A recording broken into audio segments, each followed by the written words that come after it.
বাংলার শতাধিক দ্বীপগুলির মধ্যে উল্লেখযোগ্য এটি হল মৌসুমী আইল্যান্ড।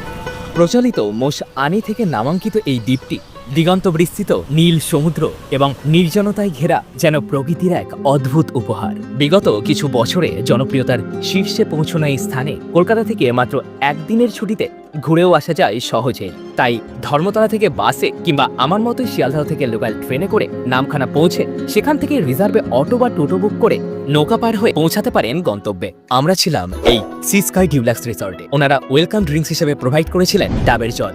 তারপর রকমারি সব পদ দিয়ে ভুড়িভোজ সেরে বিকেলটা কাটিয়েছিলাম সমুদ্রের ধারেই। সন্ধ্যাতে এলো পকোড়া চামুড়ি, অর্ডার দিয়েছিলাম চিকেন বারবিকিউরও। শেষমেশ তৃপ্তির সাথে ডিনার সেরে বিশ্রাম নিয়ে পরের দিন সকালে গেছিলাম লোকাল সাইট সিনে। এরপর ব্রেকফাস্ট সেরে অবশেষে সমুদ্র স্নান। আর এই পুরো অভিজ্ঞতাটি আমাদের প্যাকেজের মধ্যেই ইনক্লুডেড ছিল। তবে বিস্তারিত জানতে আমার এই সম্পূর্ণ ভিডিওটি চেক করতে পারেন। আপনার সাথে ওখানেই দেখা হচ্ছে। টাটা।